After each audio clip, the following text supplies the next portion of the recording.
नमस्कार साथियों, हम आज महात्मा गांधी जी के दक्षिण अफ्रीका से भारत आगमन और आने के बाद उनके यहां भारतीय राजनीति में प्रारंभिक तौर पर हल्का हल्का जो सक्रिय होते हैं उसके बारे में बात करेंगे। तो मित्रों, गांधी जी, महात्मा गांधी। अब महात्मा गांधी के सबसे पहले हम क्या देखते हैं? महात्मा गांधी का सबसे पहले हम ये देखते हैं कि वो भारत कब आए। अब देखिए, भारत जो इनका आगमन रहता है ये हम सभी को पता है, भारत आगमन।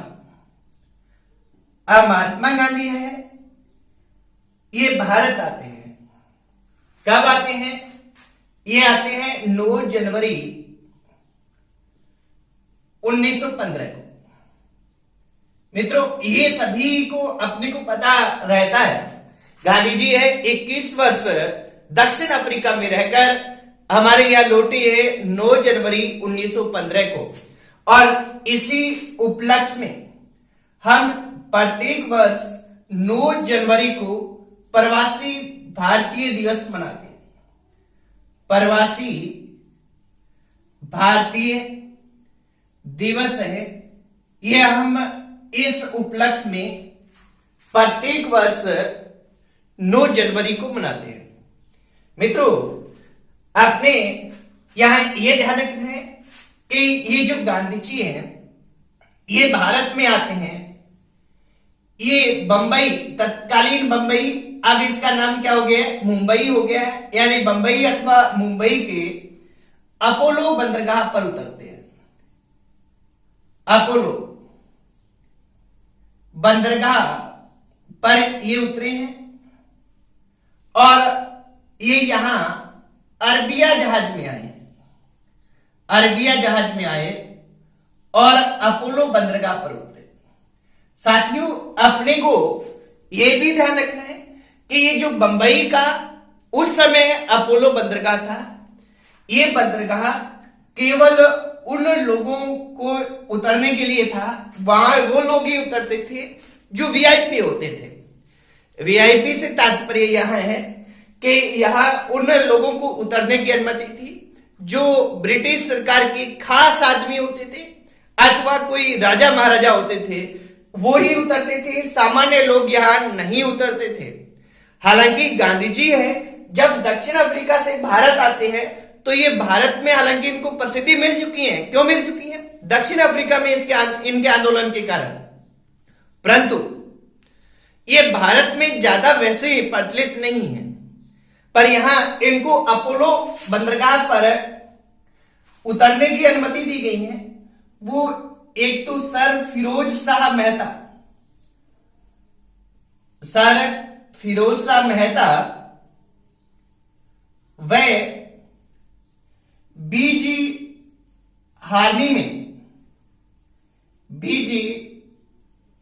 हार्निमेन के आग्रह पर इन दोनों ने आग्रह किया था और इनके आग्रह पे ही यहां गोपाल कृष्ण गोखले भी साथ में है। मित्रों, पर ये दो प्रमुख व्यक्ति है, गोपाल कृष्ण गोखले इनके साथ है। इन्होंने आग्रह किया है और आग्रह पर इनको अनुमति दी गई है कि अपोलो बंदरगाह पर उतर सकते हैं।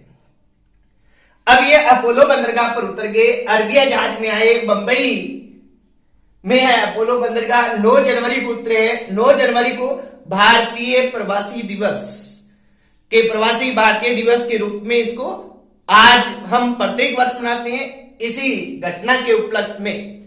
तो अब मित्रों, यहां पहुंचने के बाद गांधी जी क्या करते हैं? यहां पहुंचे हैं, पहुंचने के बाद गांधी जी का क्या रहता है कि गांधी जी के राजनीतिक गुरु हैं कौन? गोपाल कृष्ण गोखले। गांधी जी के राजनीतिक गुरु थे गोपाल कृष्ण गोखले। और ये गोपाल कृष्ण गोखले इन्हें सलाह देते हैं, जैसे हमने पिछले वीडियो में बात की है जब गांधी जी की सार्वजनिक भाषण की बात कर रहे थे। गांधी जी का भारत में पहला जो सार्वजनिक भाषण था उसको देखा था हमने पिछले वीडियो में। उस समय हमने बात की थी गोपाल कृष्ण गोखले जो राजनीतिक गुरु हैं, ये गांधी जी को पहला गुरु यही देते हैं कि आप क्या करें, आने वाले 1 वर्ष में एक तो आपको ये करना है कि आप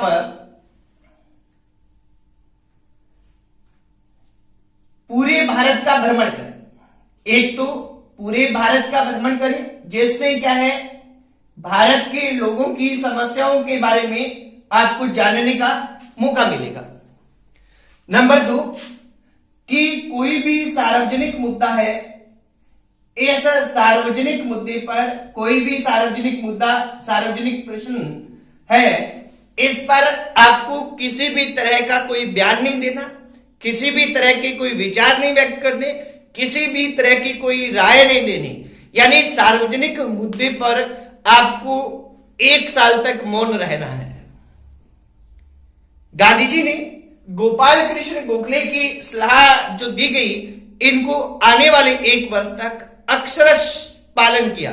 जैसा उन्होंने कहा, पूरी तरह से उन्होंने इसका पालन किया है। अब देखिए, 1 वर्ष का है और जनवरी 1915 में आ गए, तो वो 1 वर्ष कौन सा वर्ष है? वो 1 वर्ष है 1915 का वर्ष है। 1915 के वर्ष को गांधी जी का इनएक्टिव ईयर, अक्रिय वर्ष कहा जाता है। इसको गांधी जी का अक्रिय वर्ष कहा जाता है कि इन्होंने कुछ भी नहीं किया। परंतु साथियों, यहां अपने को यह ध्यान रखना है कि 1915 का जो इनका अक्रिय वर्ष या इनएक्टिव ईयर जो माना जाता है, इस पर एक व्यक्ति किताब लिखते हैं। वो व्यक्ति कौन है? वो व्यक्ति है मधुकर उपाध्याय। ये मधुकर उपाध्याय है, ये एक किताब लिखते हैं, एक पुस्तक लिखते हैं। इस पुस्तक का नाम है 1915 गांधी एक खामोश डायरी। इस नाम से ये पुस्तक लिखते हैं। देखिए, ध्यान रखना है मित्रों कि इनकी पुस्तक का नाम क्या है? 1915 गांधी एक खामोश डायरी। ये पुस्तक है, परंतु वास्तव में जैसा इन्होंने शीर्षक दिया है कि ये एक डायरी रूप में लिखा गया है, यानी प्रतिदिन की उनकी घटनाएं इसमें लिखी गई है। किस वर्ष की? 1915 की। अब इस डायरी से या इस पुस्तक से हमें पता चलता है कि गांधी जी जो ये अक्रिय वर्ष है 1915 का, इस वर्ष में कितने सक्रिय रहे। इनएक्टिव वर्ष में, इनएक्टिव जो ईयर था गांधी जी का, इसमें गांधी जी कितने एक्टिव रहे, इससे हमें इस रचना से पता चलता है, इस पुस्तक से पता चलता है। क्योंकि इस पुस्तक में गांधी जी की एक एक दिन की दिनचर्या के बारे में लिखा गया था कि गांधी जी ने कितनी पैदल यात्रा की, गांधी जी कितने लोगों से मिले, गांधी जी कितने ज्यादा सक्रिय रहे। हालांकि उन्होंने सार्वजनिक मुद्दे पर किसी प्रकार का कोई वक्तव्य जारी नहीं किया, तो वो क्या है, सरकार की नजरों में नहीं थे, पर उन्होंने अपना आधार तैयार किया इस वर्ष में। तो ये इनएक्टिव ईयर नहीं, उनका सबसे एक्टिव ईयर मान सकते हैं कि उनके आने वाले जो टाइम है उसका उन्होंने वो इस समय आधार तैयार करते हैं। तो मित्रों, ये गांधी जी का आगमन है और आते ही 1915 में वो केवल यही करते हैं, इसके अलावा कुछ नहीं करते। अब अपने गांधी जी आने के बाद में पहली जो सार्वजनिक उनकी सफलता है वो किसके आधार पर मिली है, इसकी हम बात करते हैं। आप इसका स्क्रीनशॉट ले सकते हैं।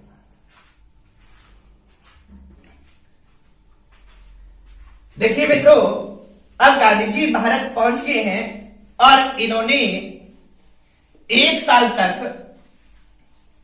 अपना काम कर दिया है। यानी इनका अक्रिय वर्ष है। चुपचाप रहते हुए इन्होंने अपना आधार तैयार किए, जनता से मिले हैं, समस्याओं को जाना है। अब गांधी जी की पहली जो सार्वजनिक सफलता मिलती है, इस सार्वजनिक सफलता का थोड़ा सा जिक्र है, वो कब मिलता है, अपने को इसके बारे में थोड़ी जानकारी होनी चाहिए। क्योंकि हम जीके पढ़ते हैं या हम इतिहास पढ़ते हैं, जीके और इतिहास के विद्यार्थी होने के नाते हमें पता होना चाहिए कि गांधी जी की पहली सार्वजनिक सफलता कौन सी थी। गांधी जी की पहली सार्वजनिक सफलता है गिरमिटिया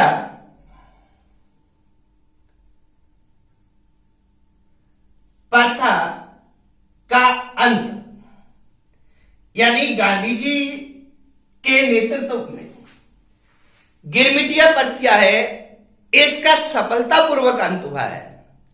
अब गिरमिटिया प्रथा है मित्रों, ये क्या थी और कैसे चली, इस पे थोड़ी अपनी बात करते हैं। गिरमिटिया प्रथा है, इसका प्रारंभ किसने किया?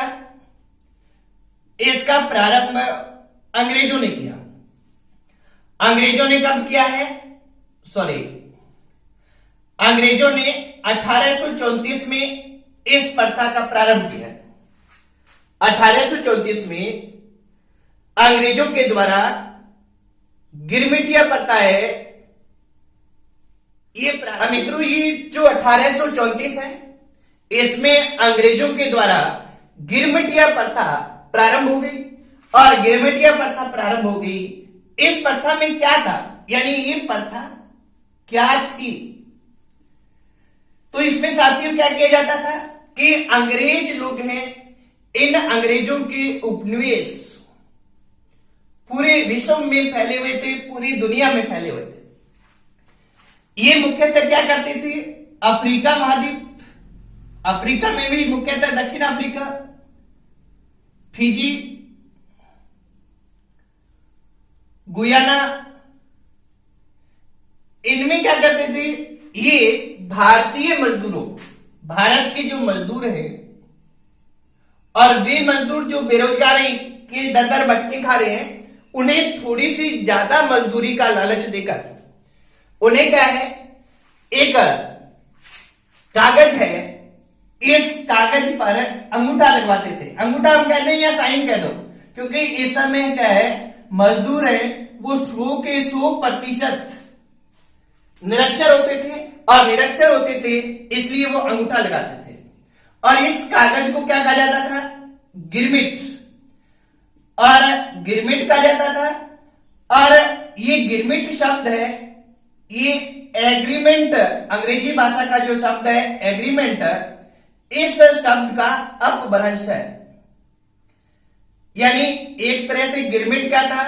एक एग्रीमेंट था जिस पर ये किसी भी मजदूर के अंगूठा लगाते थे, और अंगूठे के बदले में उसे उसके परिवार को एक राशि देते थे, और एक तरह से ये मजदूर है आने वाले 5 साल तक अंग्रेजों का गुलाम हो जाता था, दास हो जाता था, अंग्रेजों के यहां काम करता था। और अंग्रेज इस शर्त पे ही इन्हें 5 साल के लिए खरीदते थे या दास बनाते थे कि ये जो मजदूर है ये हम जहां भी भेजेंगे वहां जाएगा और वहां रहेगा, और 5 साल बाद वो स्वतंत्र है कि कहीं वापस आ सकता है, वहां रहना चाहे तो रह सकता है, काम कर सकता है। ये स्थिति थी। तो मित्रों यहां अपने को ये ध्यान रखना है कि ये बड़ी शोषणकारी नीति थी, क्योंकि गरीब मजदूर थे जो रोटी के अभाव में अपना शोषण करवाने के लिए, अपने को बेचने के लिए 5 साल के लिए तैयार हो जाते थे। पर अंग्रेज है, ये अंग्रेज बड़े ही दिमाग से काम करते थे। ये इन मजदूरों को अफ्रीका, फिजी या गुयाना भेज देते थे, जो भारत से बहुत ज्यादा दूर था, और 5 साल बाद में अगर वो उनको मुक्त भी कर देते थे तो उनके पास इतने पैसे नहीं होते थे कि वो वापस भारत लौट सके। इसलिए वो वही जिस मालिक के यहां काम कर रहे हैं उसी के आगे और गिरमिट हो जाते थे।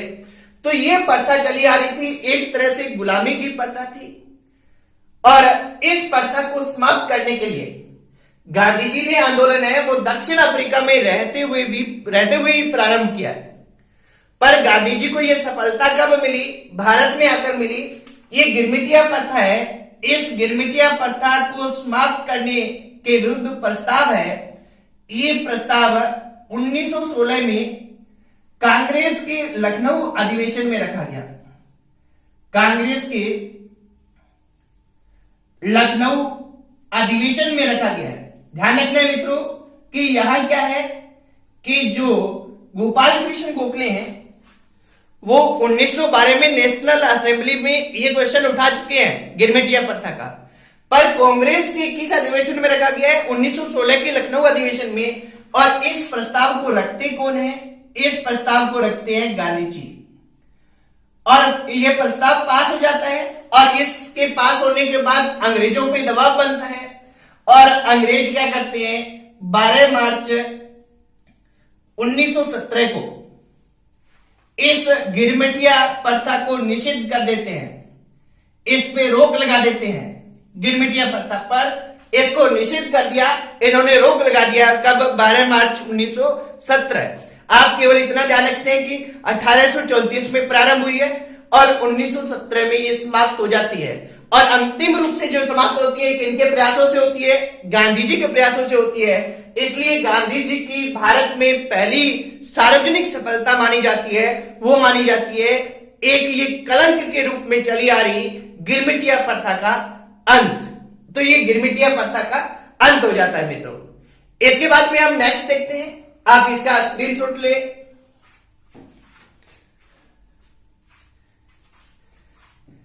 इसके बाद में देखिए गांधी जी क्या करते हैं। गांधी जी का भारत में पहला जो व्यवस्थित या सार्वजनिक उपस्थिति कह सकते हैं किसी भी आंदोलन में रही है, तो गांधी जी ने सबसे पहले अपना जनाधार बढ़ाने के लिए क्या किया है कि हालांकि देखिए अपने को पता है कि गांधी जी जब मित्रों ये अफ्रीका से लौटते हैं, कब लौटते हैं? 1915 में। 1915 में जब लौटे हैं तब प्रथम विश्व युद्ध चल रहा है और इस प्रथम विश्व युद्ध चल रहा होता है। तो इस विश्व युद्ध के दौरान गांधी जी हैं वो अंग्रेजों की भरपूर सहायता करते हैं। ध्यान रखना, गांधी जी भरपूर सहायता करते हैं, अंग्रेजों के समर्थक हैं। गांधी जी ये यहां क्या करते हैं? यहां भारतीय युवाओं से अपील करते हैं कि आपके ज्यादा से ज्यादा सेना में भर्ती हूं, सेना में भर्ती हूं, ताकि क्या है कि अंग्रेजों की सहायता की जा सके। गांधी जी का यह मकसद था कि अगर हम यहां अंग्रेजों की सहायता करेंगे तो प्रथम विश्व युद्ध के बाद अंग्रेज हमें इसके बदले में बहुत सी रियायतें देंगे, परंतु ये ऐसा हो नहीं पाया।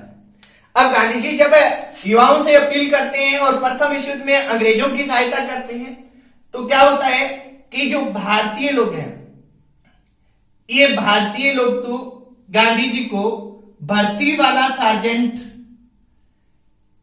कहते हैं।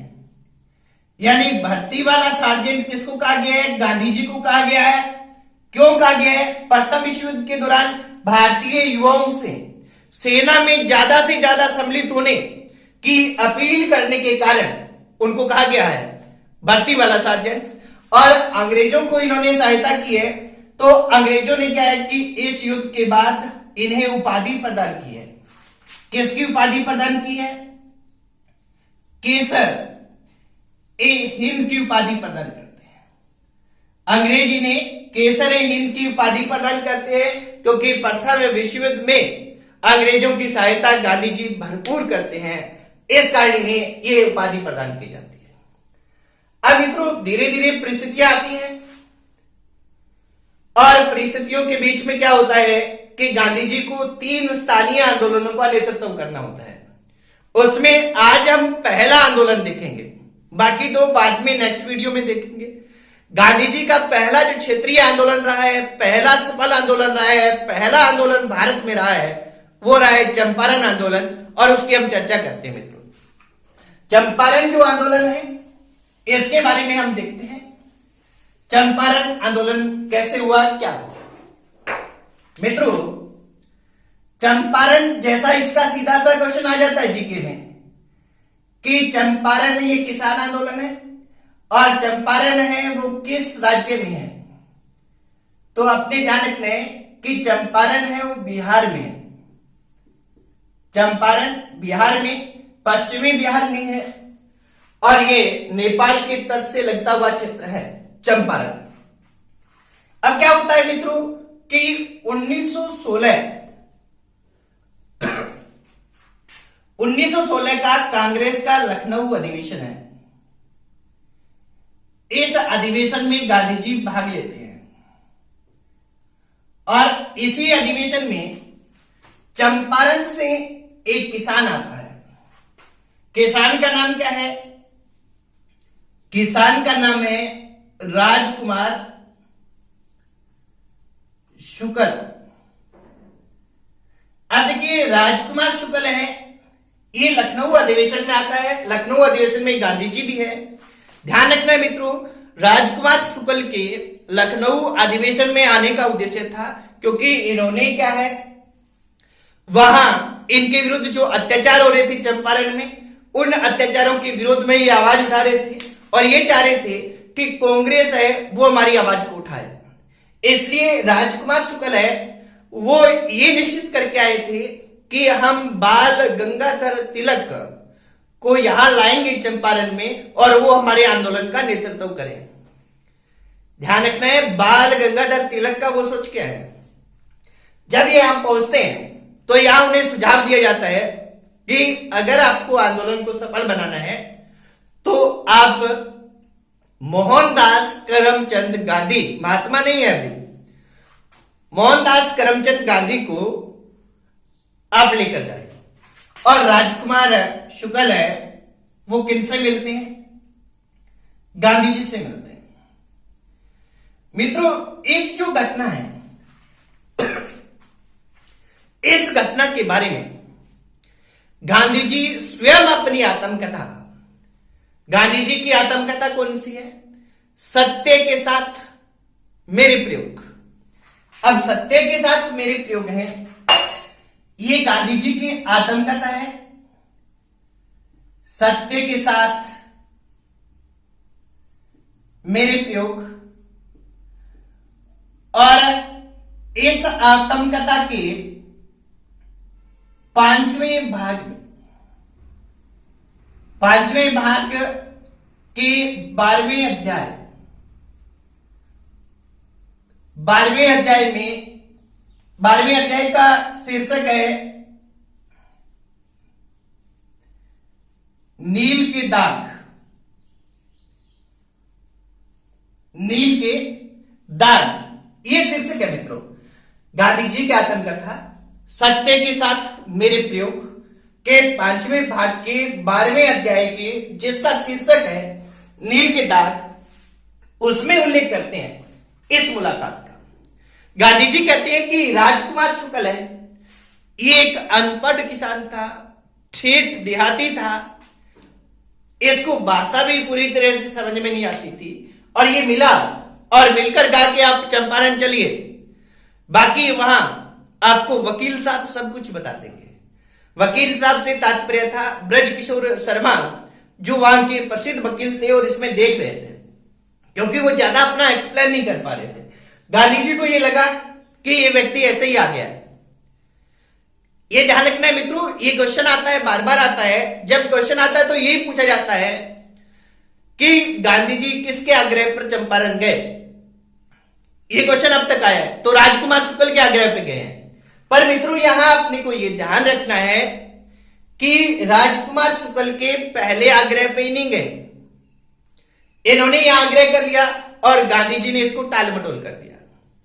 इसके कुछ दिन बाद में ही गांधी जी हैं ये कानपुर जाते हैं और राजकुमार शुक्ल है ये कानपुर आ जाते हैं और कानपुर आकर गांधी जी से मिलते हैं और गांधी जी को कहते हैं कि यहां से चंपारण थोड़ा ही है, आप केवल एक बार आकर देख ले।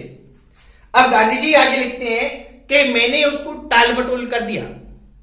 मैंने उसको कहा कि मेरी जो भारत भर की यात्रा है मैं कर रहा हूं, लगातार मेरी चल रही है, उसमें मैं चंपारण को भी सम्मिलित कर लूंगा और 1-2 दिन वहां रुक जाऊंगा और आपकी परिस्थिति जरूर देख लूंगा। ये मेरा आपसे वादा है। अब गांधी जी लिखते हैं कि मैंने वादा तो कह दिया पर मेरा इससे मन भारी हो गया क्योंकि मेरा मन वहां जाने को नहीं कर रहा था। इसके बाद में गांधी जी कहां आगे, गांधी जी आगे साबरमती अपने आश्रम अहमदाबाद में, और साबरमती आश्रम आगे तो राजकुमार शुक्ल है वो भी साबरमती आश्रम आगे, और साबरमती आश्रम आकर उन्होंने गांधी जी को फिर कहा कि गांधी जी आप मेरे साथ चंपारण चलिए। अब गांधी जी इस अनपढ़ और देहाती व्यक्ति के जो जज्बे को देखकर, इसके एक दृढ़ निश्चय को देखकर गांधी जी से कहते हैं कि ठीक है, मैं 7 अप्रैल 1917 को कलकत्ता आ रहा हूं, आप वहां आ जाना और मैं वहां आपको मिलूंगा। मित्रों, यहां अपने को ध्यान रखना है कि गांधी जी 7 अप्रैल 1917 को कलकत्ता जाते हैं। कहां जाते हैं? कलकत्ता।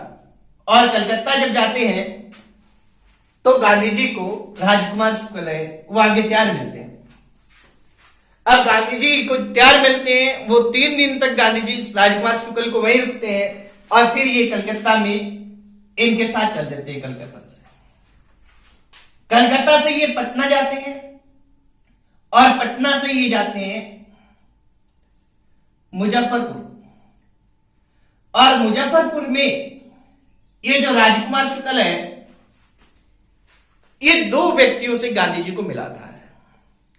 एक तो मुजफ्फरपुर विश्वविद्यालय में प्रोफेसर थे जेबी कृपलानी, इनसे, और दूसरे डॉक्टर राजेंद्र प्रसाद जो भारत के राष्ट्रपति बनते हैं। डॉक्टर राजेंद्र प्रसाद और जेबी कृपलानी से गांधी जी की मुलाकात यहीं पर पहली बार होती है। ये 10 अप्रैल है मित्रों, और यहां मुलाकात हुई है और राजकुमार शुक्ल है मुजफ्फरपुर से सीधे चंपारण चल गए कि आप वहां पहुंचिए, मैं आगे चलकर आपकी व्यवस्थाएं देखता हूं। अब ये फिर आगे चंपारण जाते हैं। चंपारण जाते हैं तो चंपारण जाने के बाद मित्रों, चंपारण में क्या होता है? चंपारण में इनके प्रवेश पर रोक लगा दी जाती है और ये जब प्रवेश कर जाते हैं तो इन्हें तुरंत चंपारण छोड़ने को कहा जाता है और गांधी जी चंपारण नहीं छोड़ते और ये कहते हैं कि ये अगर आपने जो आदेश है ये वापस नहीं लिया तो मैं सत्याग्रह करूंगा। मित्रों, यहां ध्यान रखना है, ये क्वेश्चन बार बार पूछा जाता है कि गांधी जी ने भारत में पहली बार सत्याग्रह की धमकी कहां दी अथवा सत्याग्रह का प्रयोग ही हो गया एक तरीके से, हालांकि ये बैठे नहीं है सत्याग्रह पे, सत्याग्रह की धमकी दी है और सत्याग्रह पहली बार प्रयोग भी यही आएगा, पर वास्तविक सत्याग्रह आएगा तो वो अपने आगे देखेंगे कि वो कहां हुआ है। तो ये सत्याग्रह की धमकी कहां देते हैं? तो सत्याग्रह की धमकी ये देते हैं, ये यहां देते हैं चंपारण में, इसी समय देते हैं जब ये आदेश आता है तो ये सत्याग्रह की धमकी देते हैं। तो इसी बीच में गांधी जी को गिरफ्तार कर लिया जाता है, परंतु जब सत्याग्रह की धमकी देते हैं तो वो आदेश वापस ले लिए जाते हैं। गांधी जी को यहां मजिस्ट्रेट के सामने प्रस्तुत किया जाता है तो यहां सैकड़ों लोग, हजारों लोग इकट्ठे हो जाते हैं और बाहर नारेबाजी करते हैं।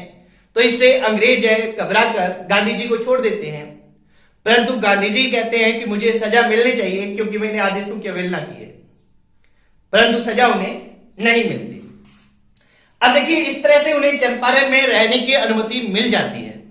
अब मित्रों, मेन चीज ये चंपारण में कैसे पहुंचे ये कहानी है, बाकी चंपारण आंदोलन क्या था, क्यों हुआ, इस पे हम बात करते हैं। देखिए, चंपारण आंदोलन है वो क्यों होता है, तो आपने को ध्यान रखना है कि यहां चंपारण में 3 कठिया पद्धति प्रचलित थी। इस 3 कठिया पद्धति के विरोध में यह आंदोलन हुआ है। मित्रों, यहां अपने को ध्यान रखना है कि जो 3 कठिया पद्धति है ये क्या है। 3 कठिया पद्धति थी वो ये थी कि कुल भूमि के 3/20 भाग पर नील की खेती करना अनिवार्य था। 3/20 भाग पर नील की खेती करना अनिवार्य था। मित्रों, याद ध्यान रखना है कि एक तो नील की खेती करने से जमीन अनुपजाऊ होती थी, दूसरा क्या है कि यहां इसी 19वीं सदी में, पीछे के वर्ष में जर्मनी में रासायनिक रंग प्रारंभ हो गए थे और रासायनिक रंगों के प्रारंभ होने के बाद में नील की मांग एकदम ही कम हो गई और नील की मांग जब कम हो गई तो इसके भाव है वो बिल्कुल गिर गए। परंतु अंग्रेज अपने फायदे के लिए मजबूर करते थे तो इसके विरोध में यह आंदोलन हुआ।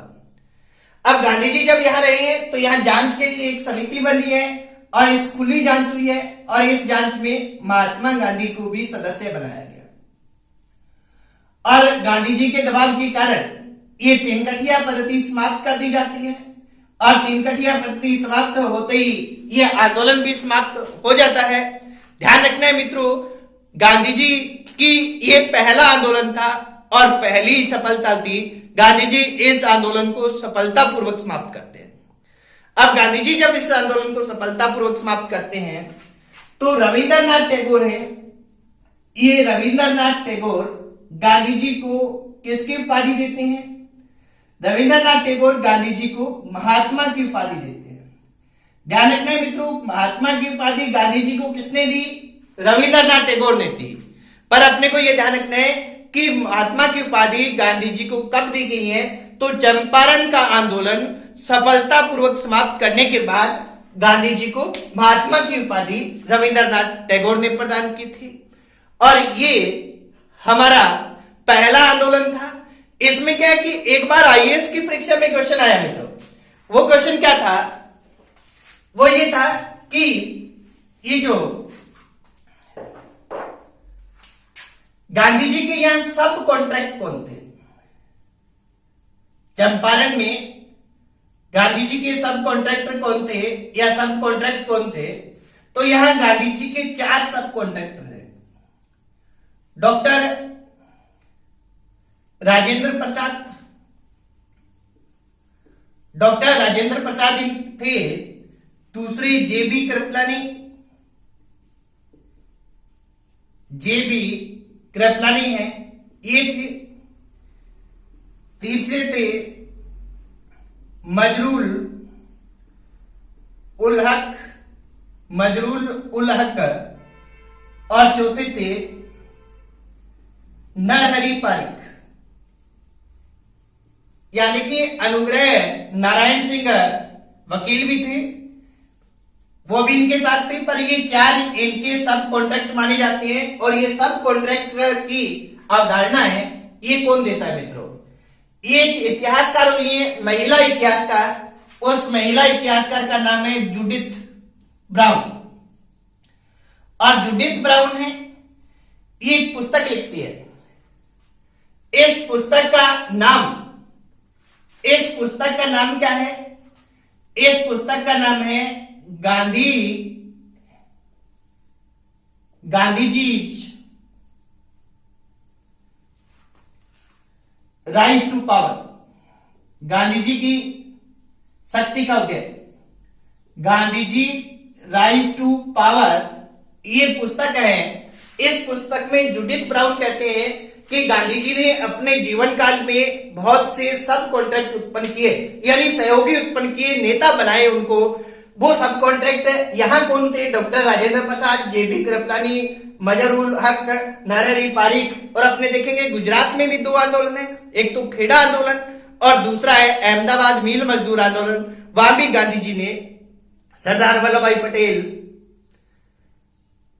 इंदुलाल याग्निक, शंकरलाल बैंकर आदि लोगों को क्या किया? अपना सब कॉन्ट्रैक्टर बनाया। ये जूडिथ ब्राउन अपनी पुस्तक में पहली बार लिखते हैं गांधीजी राइज टू पावर में। तो ये हमारा पहला। और आज इतना ही मित्रों, आपने ध्यानपूर्वक देखा, इसके लिए धन्यवाद।